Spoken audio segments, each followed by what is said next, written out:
Les résultats de la décision 9 viennent de sortir et vous êtes à réfléchir à votre décision numéro 10, décision qui est l'ultime décision de la simulation Praxair à l'automne 2025. Cette présentation que vous êtes en train d'écouter va vous permettre de prendre une meilleure décision pour la dernière, pour l'année 10 de la simulation Praxair au collège.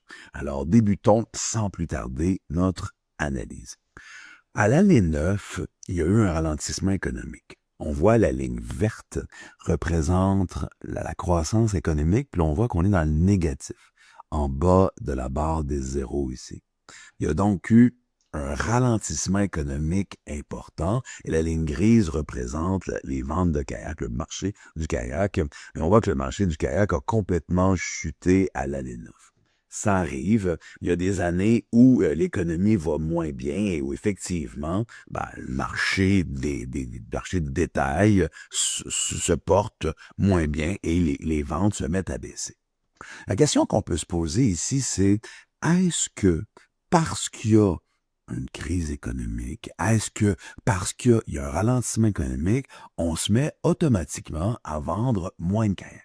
Alors qu'on voit ici les résultats de l'année 9, on a vendu 470 198 kayaks par rapport à 496 000 à l'année 8, donc à la période précédente, soit une baisse de 477 698 moins 496 439, une baisse de 18 000 kayaks sur 496 439 kayaks fois ça, une baisse d'à peu près 4 du marché du kayak. Donc, il y a eu une baisse réelle. Alors, si on regarde effectivement le marché du Mexique de 108 à 96, le marché de l'Ouest de 159 à 151, le marché de l'Est des États-Unis de 113 à 103, donc une baisse réelle, mais on remarque qu'au Canada, on est passé de 115 à 125. Donc, au Canada, il y a eu une hausse substantielle des ventes de kayaks. On est à 125 000. On est parti à 115 302, soit une hausse de 10 000 sur 115 000 kayaks fois 100 au départ. Donc, une hausse de 9,14 %. Alors, comment expliquer une hausse des ventes au Canada de 115 à 125 000, sachant qu'il y a une crise économique, ou à tout le moins, un ralentissement économique à l'année 9. Ce qui arrive ici, c'est qu'on peut se poser la question, est-ce que le marché du kayak est saturé? On en a vendu 125 000 à l'année 9, mais si on regarde ici, à l'année 4, on en vendait 132.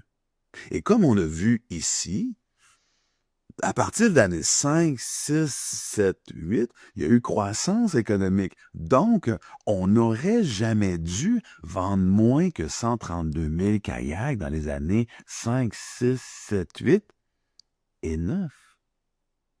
Alors, lorsqu'il y a une crise économique, lorsqu'il y a une décroissance ou un ralentissement, on va avoir des ventes à la baisse si et seulement si on avait vendu dans les années précédentes tous les kayaks qu'on aurait dû vendre sur le marché.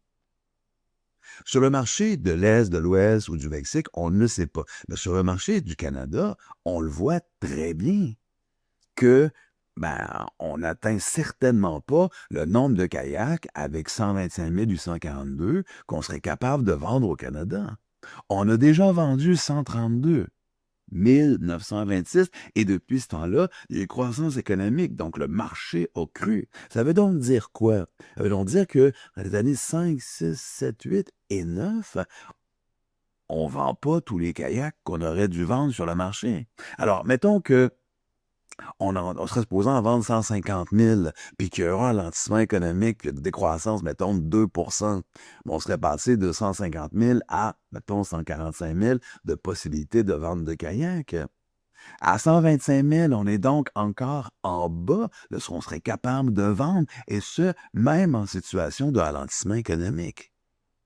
Avec donc dire que c'est pas parce que le marché ralentit qu'on va se mettre à vendre moins de kayaks. On le voit très bien ici pour le marché canadien. Et on le voit très bien pour plusieurs entreprises. On voit que Kayak, à l'année 8, ont vendu pour quelque chose comme 6,9 millions de dollars de kayaks.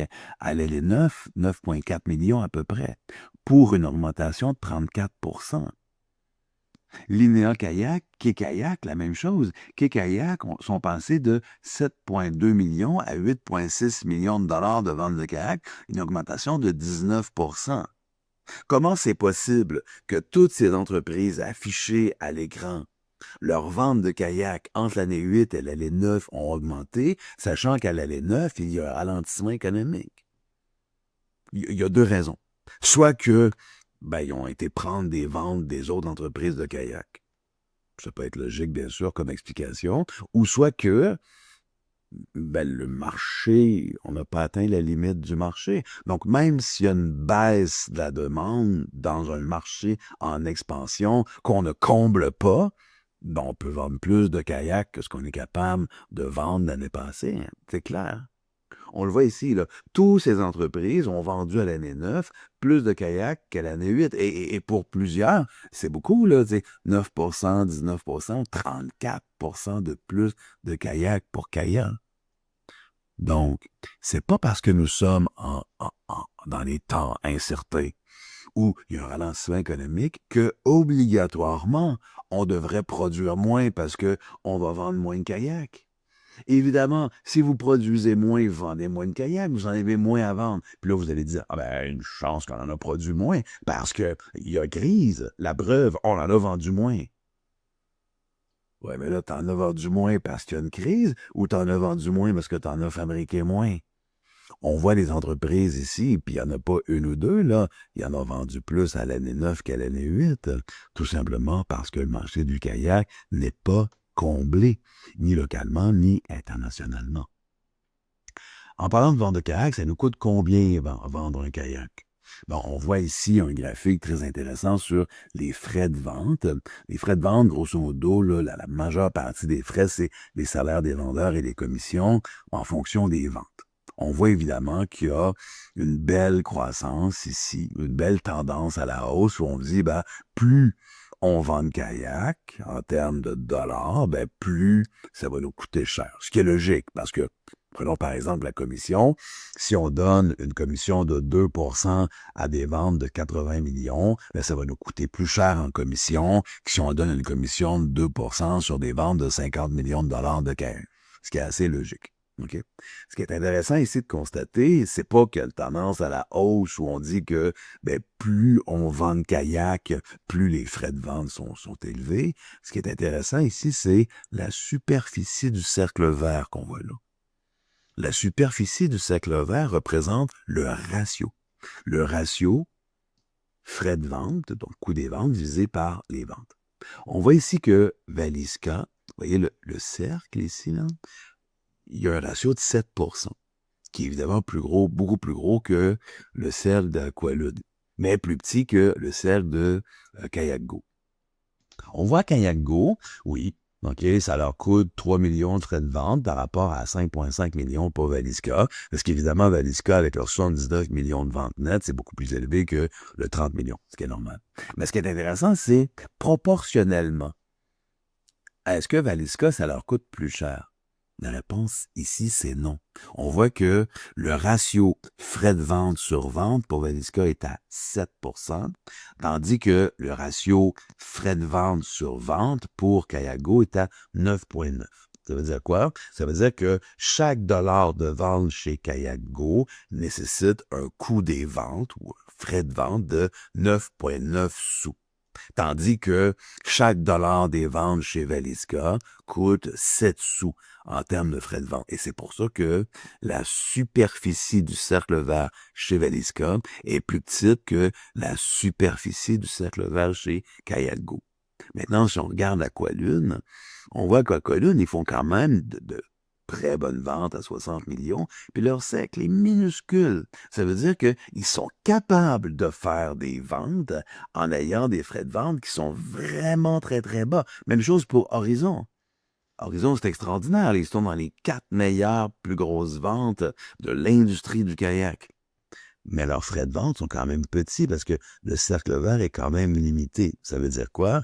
Ça veut dire que il y a d'autres choses que les frais de vente qui te permettent de vendre plus, notamment possiblement une bonne fixation du prix ou une meilleure fixation du prix. C'est assez clair. Le prix, justement. Ben, le prix a pratiquement pas baissé depuis l'année 6. 7,53, 7,49, 7,54, 7,55. Donc, on a vu que de l'année 9, on est à 755 de prix moyen pour un kayak, pour l'ensemble de l'industrie. À l'année 8, on était à 754, donc une augmentation de un seul dollar sur 754 fois 100, une augmentation de 0,13%. Pas 13%, 0,13%. Donc, avec une si petite augmentation du prix de vente moyen, on peut dire que ben, le prix, non seulement il n'a pas augmenté, mais le prix a diminué carrément. Il a diminué pourquoi? Parce que, grosso modo, on s'attend à ce que l'inflation soit autour de 2%. Donc, si l'inflation est à 2%, donc si tous les prix de nos matières augmentent en moyenne de 2%, et les prix, le salaire des employés, etc. Mais que le prix de notre kayak, nous, augmente de seulement 0,13%, bon, on peut conclure que c'est comme si le prix de notre kayak avait baissé de -2, avait baissé de 1,87%, à peu près, en supposant que le taux d'inflation serait à 2%. Donc, non seulement le prix de notre kayak n'a pas augmenté, mais on pourrait dire qu'il a diminué si on le regarde en pourcentage en fonction de l'inflation. Au niveau de la capacité théorique maintenant, ces kayaks qu'on veut vendre, il faut les fabriquer. Ben, on remarque effectivement qu'entre l'année 9 et l'année 8, il n'y a pas eu d'augmentation de capacité. Donc, il n'y avait pas de four qu'on pouvait acheter. Contrairement entre l'année 5 et 6 et l'année 6 et 7, il y a eu une augmentation de la capacité de production parce que là, à ce moment-là, on a acheté des fours et les entreprises de l'industrie ont acheté pour augmenter leur capacité. Alors ça, c'est intéressant à constater. Ce qui est intéressant à constater aussi par rapport à la capacité, c'est de regarder ce qui se passe au niveau des entreprises. Donc, on a vu que Valiska faisait les plus grosses ventes. Si on vient ici, on voit très bien que Valiska font des ventes qui sont énormes. OK? Ils font des ventes qui sont énormes. Pourquoi? Ben, parce qu'ils ont une grosse capacité de production qu'ils utilisent. Donc, on voit que Valiska, avec 28 600 kayaks qui sont produits à l'année 9 et une capacité de production de 34 600 fois 100, ils utilisent leur capacité à 82%. OK? À peu près la même chose que, par exemple, 6 kayaks Aventure qui utilisent leur capacité à 20 800 kayaks qui sont fabriqués sur une capacité de 25 900 kayaks fois 100, ce qui fait autour de 80% d'utilisation de capacité. Ce qui est intéressant, c'est que on voit ici Kayak Vie, qui sont les deuxièmes en termes de production de kayaks. 21 300 kayaks fabriqués, qui est plus que le 21 200, 21 200 ou 20 800 d'Écomaré, Aquamotion et les kayaks Aventure. Par contre, leur capacité est beaucoup plus petite, à 21 600. Donc, 21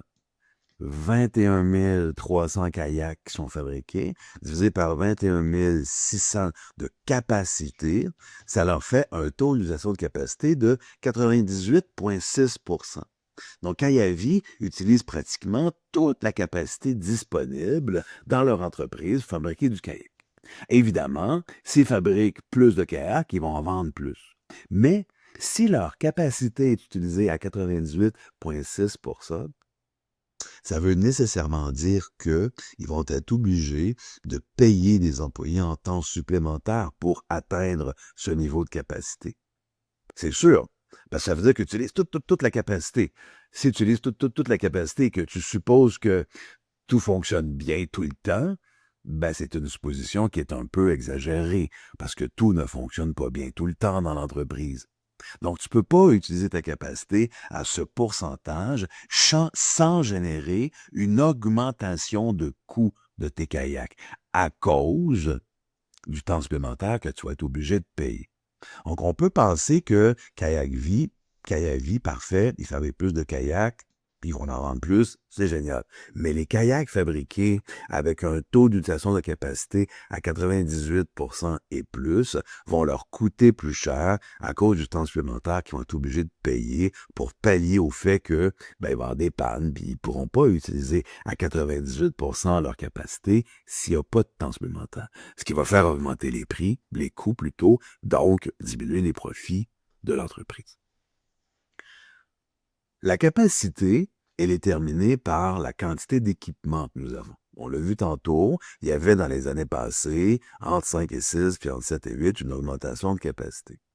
Si on prend ces équipements, puis on les transfère, on les traduit en valeur monétaire, on voit que, dans le fond, dans ce graphique-là, la valeur de nos immobilisations, donc ce sont les terrains, ce sont les bureaux, terrains, bureaux, ça varie pratiquement pas. Il n'y a pas de raison d'avoir plus de bureaux tout d'un coup, mais les équipements, oui. On a vu tantôt dans les diapositives précédentes que sur certaines années, il y avait une augmentation du nombre d'équipements par une augmentation de la capacité. On voit par contre que quand on traduit ça en dollars, il semble y avoir une jolie baisse, là. Une tendance à la baisse dans la valeur en dollars des équipements. Il y a juste entre l'année 5 et l'année 6 où il y a eu une légère augmentation de 41 460 000 à 41 782 000 $. Tout le reste, la valeur monétaire des immobilisations a baissé. Pourquoi? Mais à cause de l'usure de ces immobilisations, à cause de l'utilisation des équipements qui fait en sorte que la valeur baisse au fur et à mesure que le temps passe. Et cette baisse de valeur est calculée à partir d'un truc que vous avez vu dans la portion comptable du cours, qui est l'amortissement. On voit entre l'année 8 et l'année 9. Entre l'année 8 et l'année 9, on n'a rien acheté en termes d'équipement. On est à 30 244 996 $ d'immobilisation, donc machines, bureaux, équipements, etc. Et à l'année 8, on était à 33 292 580, soit une baisse de 3 087 000. Bien, ce 3 087 000, c'est sûr et certain que c'est l'amortissement qui a été pris à l'année 9 pour considérer l'utilisation, l'usure de nos équipements, de nos bâtiments, de nos bureaux. Donc, on voit que l'amortissement représente quand même un fort coût, là. 3 millions divisé par 33 292 580 fois 100. L'amortissement représente autour de 9,3% de la valeur de nos immobilisations par rapport à l'année 8. On fabrique des kayaks, on peut en fabriquer de bonne qualité, de moins bonne qualité. Ça n'a pas bougé depuis plusieurs années. Il y a quelques mouvements, mais c'est pas significatif. On peut observer qu'il y a 22 kayaks, grosso modo, 22 entreprises de kayaks qui font des kayaks moyens haut de gamme, et il y a 12 entreprises de kayaks qui font des kayaks plus moyens bas de gamme. On peut donc penser qu'il y a une proportion plus grande d'entreprises ici à 22 qui font des kayaks de meilleure qualité. Donc, on se souvient de ça parce que ça va avoir un impact dans les analyses des diapositives suivantes, notamment sur le coût de revient. On peut penser que plus le kayak est de bonne qualité, plus le coût de revient sera élevé. Et comme il y a plus de kayaks du côté des qualités supérieures que de kayaks du côté des qualités inférieures, on pourrait penser que le coût moyen, qui est le point blanc ici, dans l'industrie du kayak, devrait être plus élevé que le centre du rectangle vert qui est ici. Mais on voit qu'il est vraiment plus bas.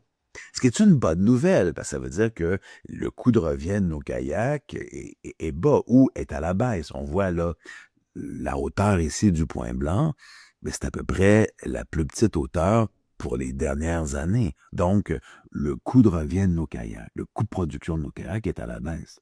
Mais on ne l'attend pas là, le point.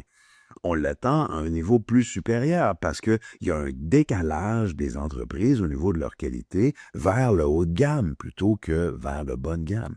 Si le point blanc est en bas de la moyenne, ça veut donc dire qu'on a des entreprises qui font du kayak haut de gamme au coût d'un kayak moyenne gamme. Puis on a des entreprises qui font un kayak moyenne gamme au coût des kayaks bas de gamme, ce qui est extraordinaire. Parce que ces entreprises-là qui font du haut de gamme au coût du moyen de gamme, ils peuvent vendre au prix du haut de gamme. et avoir un coût moyen de gamme, donc ils vont augmenter leur profit automatiquement. OK? Donc, le point blanc qui est à la baisse, le point blanc qui est en bas de la moyenne est une bonne nouvelle pour l'industrie. Puis le fait que le coût le plus haut est de passer de 409 à 402 et le coût le plus bas est passé de 283 à 278, ça aussi c'est une bonne nouvelle. Ça veut dire que les coûts sont à la baisse dans notre industrie. Donc, ça favorise l'augmentation des profits. Le coût est évidemment lié à la qualité du kayak. On pourrait penser que plus le kayak est de qualité, plus il va coûter cher. On a dit que comme le point blanc était plutôt bas, c'est pas sûr que cette logique-là est appliquée dans notre industrie parce qu'on s'est amélioré au niveau de la productivité, ce qui est une bonne nouvelle. Par contre, ce qu'on est sûr, c'est que plus le kayak est haut de gamme, plus il devrait se vendre cher sur le marché. Fait qu'on voit ici la qualité du kayak. 5 étant la qualité maximum, 0 étant la qualité minimum. On voit ici le prix de vente du kayak sur le marché. On parle vraiment du prix de vente moyen des kayaks par entreprise. Chaque point qu'on voit sur ce graphique, c'est le prix moyen d'une entreprise. Ce qui est fascinant sur ce graphique, encore une fois, c'est que on constate que peu importe la qualité de ton kayak, les entreprises dans l'industrie vendent leurs kayaks entre 700 et 800 $. Ça se peut pas. Ce graphique-là, on devrait voir aussi une tendance à la hausse, une belle tendance à la hausse ici comme ça, qui s'expliquerait par plus ta qualité est grande, autour de 5, plus ton prix devrait être élevé. Mais là, c'est pas ça qu'on voit. On voit ici l'entreprise qui a la qualité la plus basse de toute l'industrie, elle vend son kayak au même prix que plusieurs entreprises qui ont des kayaks à des prix qui sont bien plus hauts sur le marché. Même ici, on voit l'entreprise qui a le prix le plus bas sur le marché, autour de, mettons, 720, 730, a quand même une très bonne qualité, a une qualité meilleure que au moins la moitié des autres entreprises. Donc, cette entreprise-là, sur le carré bleu, a une qualité meilleure que la moitié des entreprises de toute l'industrie, mais c'est elle qui vend son kayak au prix le plus bas. Qu'est-ce qui va arriver? Ce qui va arriver, c'est que cette entreprise-là, elle va en vendre des kayaks, là, c'est sûr, parce que les consommateurs vont dire, mais coudonc, le kayak est donc bien pas cher par rapport à la qualité que cette entreprise est capable de nous fournir. Donc, il va vendre tous ses kayaks. Mais comme les kayaks vont être vendus à un prix très bas, elle ne fera pas beaucoup de profit. Elle va peut-être même perdre de l'argent. OK? Quelle est l'entreprise qui vend ses kayaks le plus cher? C'est celle-là ici. Ou celle-là peut-être, mais mettons, celle-là est plus intéressante. Cette entreprise-là vend ses kayaks les plus chers pour toute l'industrie. Autour de peut-être 880, 875 $. OK? Mais on voit bien que c'est pas l'entreprise qui a la qualité la meilleure. Non seulement c'est pas l'entreprise qui a la qualité la meilleure, mais la qualité est plutôt moyenne par rapport aux autres. On voit ici là, que toutes ces entreprises-là qui sont ici, tous ceux qui sont ici, ont un kayak qui a une qualité supérieure à la qualité du triangle vert, mais avec des prix beaucoup plus bas. Donc là, cette entreprise-là, ce qui va arriver, c'est que les clients vont dire, le kayak est beaucoup trop cher par rapport à la qualité que vous proposez sur le marché, donc je ne l'achète pas. Alors, cette entreprise va se retrouver avec un stock immense de kayaks invendus et possiblement des pertes parce que ça va lui avoir coûté quelque chose de fabriquer les kayaks et elle ne les aura pas vendus. Cette entreprise se place donc devant des problèmes financiers qui sont énormes. Alors, on peut conclure par rapport à l'analyse de ce graphique que le prix de nos kayaks sur le marché il est un peu à discuter, là, clairement, et à réfléchir. Évidemment, si on a fabriqué moins et qu'on a moins vendu, les salaires devraient baisser, ce qui est assez normal, parce que on a vu que les ventes avaient baissé, donc on a probablement produit moins, donc les salaires ont baissé, ce qui est assez logique. Okay?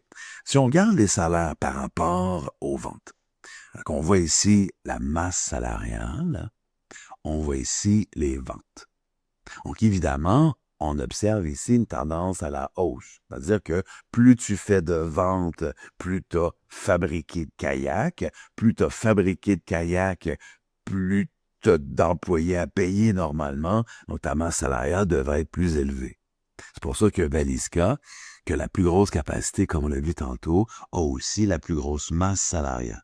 Donc ici, c'est un graphique qui est assez logique. Il y a une tendance à la hausse de la masse salariale en fonction des kayaks qu'on a vendus, donc des kayaks qu'on a fabriqués. Ce qui est très intéressant ici, c'est de regarder, ça nous coûte, on l'a vu tantôt, ça nous coûte combien un kayak avec ce fameux point blanc là, qui était en bas. On voit ici les 5 entreprises qui ont les temps de fabrication les plus bas. Évidemment, on peut supposer que si ton temps de fabrication est bas, ben, ça devrait te coûter moins cher pour fabriquer le kayak. Donc, on voit que le champion de toute catégorie, c'est propulsion kayak avec 5,1 heures pour fabriquer un kayak. Ensuite, ça s'en va jusqu'à Éco-Rive qui est à 5,4 heures pour fabriquer un kayak. Donc là, on pourrait se poser la question ici, c'est qu'est-ce qui influence le temps de fabrication d'un kayak? On voit que propulsion kayak, c'est un rectangle vert, Linéa, un rectangle plutôt orange, kayak à l'eau, un rectangle plutôt violet, puis les kayaks aventure, un rectangle plutôt bleu. Comparons ce temps de fabrication de kayak avec la formation d'entreprise. Tiens, on s'aperçoit que les kayaks aventure, au niveau de la simulation, c'est la deuxième entreprise qui a investi le plus en formation et ils se retrouvent dans les 5 premiers, ils sont 4e, par rapport au temps le plus bas de fabrication. Hein? On pourrait penser que si tu formes mieux tes gens, ils vont être plus performants. S'ils sont plus performants, ça va prendre moins de temps à fabriquer un kayak. C'est intéressant, mais ce n'est pas spectaculaire. Reprenons ce graphique-là maintenant. Ah, qu'est-ce qu'on observe? On observe que parmi les 5 entreprises qui ont offert les meilleurs avantages sociaux à leurs employés, il y en a 4. Propulsion kayak, Linéa kayak, les kayaks aventure et kayak à l'eau, qui ont en même temps le temps de fabrication le plus bas de l'industrie. Puis si on regarde la satisfaction des employés, mais là, on retrouve encore une fois Kayak Aventure, Propulsion Kayak et Kayak à l'eau, qui ont la meilleure satisfaction d'employés et qui ont en même temps le temps de fabrication le plus bas. Ce qu'on observe, c'est qu'il semble y avoir un lien entre l'indice de satisfaction, le nombre d'avantages qu'on donne, la formation et le temps que ça prend pour fabriquer un kayak. Ce qui est assez logique, c'est que si tu traites bien tes employés, s'ils sont motivés, ils vont mieux travailler. S'ils travaillent mieux, le temps de fabrication pour le kayak devrait être réduit, donc ce kayak devrait te coûter moins cher. C'est lié, là, on le voit très bien ici, là, les entreprises dans la productivité, dans la formation, dans les avantages sociaux et dans le climat de travail se retrouvent, c'est pas parfait, mais ils se retrouvent au même endroit, au top niveau des entreprises de simulation. C'est très, très intéressant comme constat.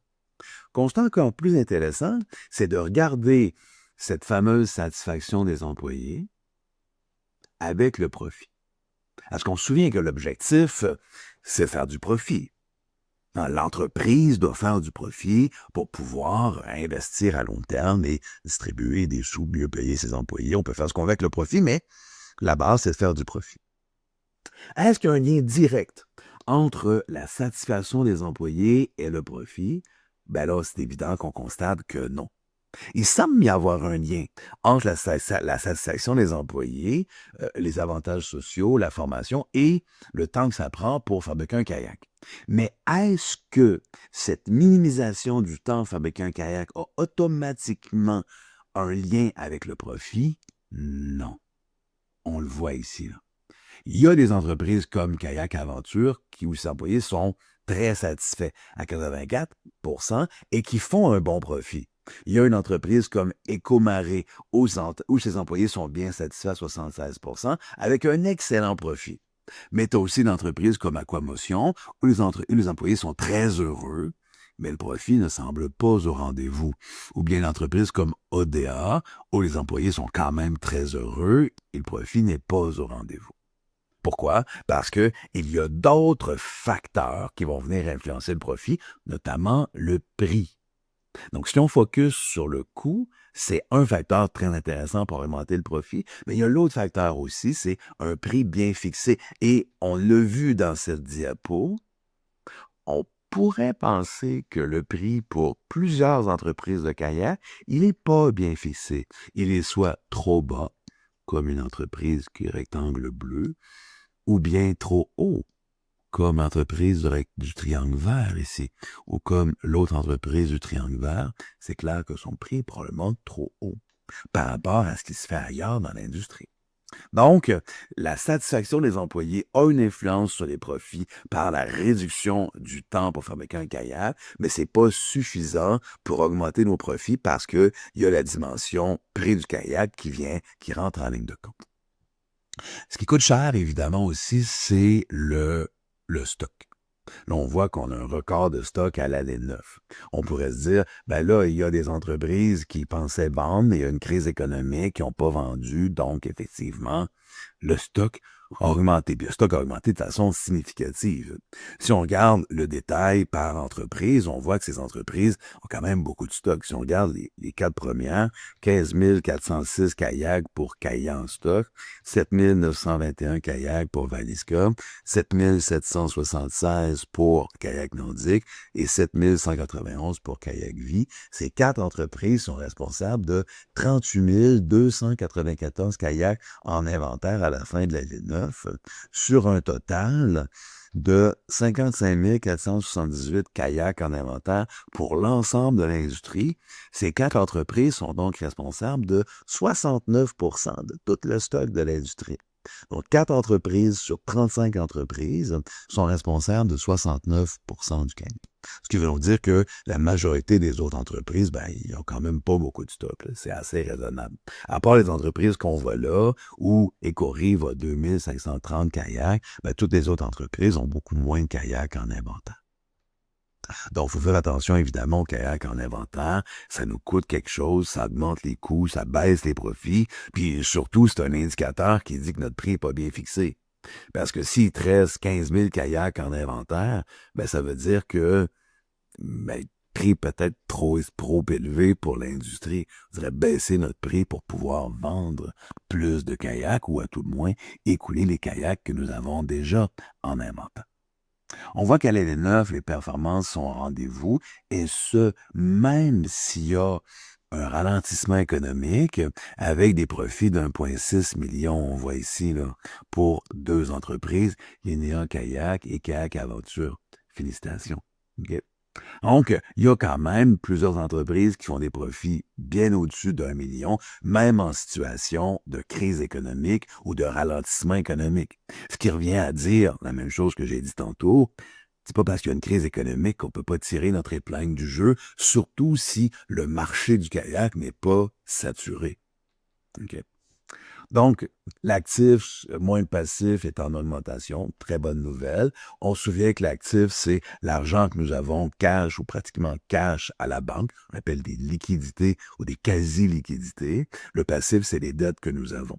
Alors, plus nous avons d'argent, plus l'actif moins le passif va être élevé, ce qui est une très bonne nouvelle. Si on regarde le profit sur les ventes, on voit que le profit sur les ventes est à 9,44 %, ce qui est la meilleure performance que nous avons depuis l'année 4, ce qui est une bonne nouvelle. Encore une fois, on se souvient qu'on est en contexte de ralentissement économique, là. Donc, le ratio profit sur vente a quand même augmenté. C'est fantastique, là. Donc, vous avez fait de bonnes décisions et vous êtes clairement dans la bonne direction. Et si on regarde le dernier élément du profit, qui est le profit sur l'avoir des actionnaires, ça veut dire quoi?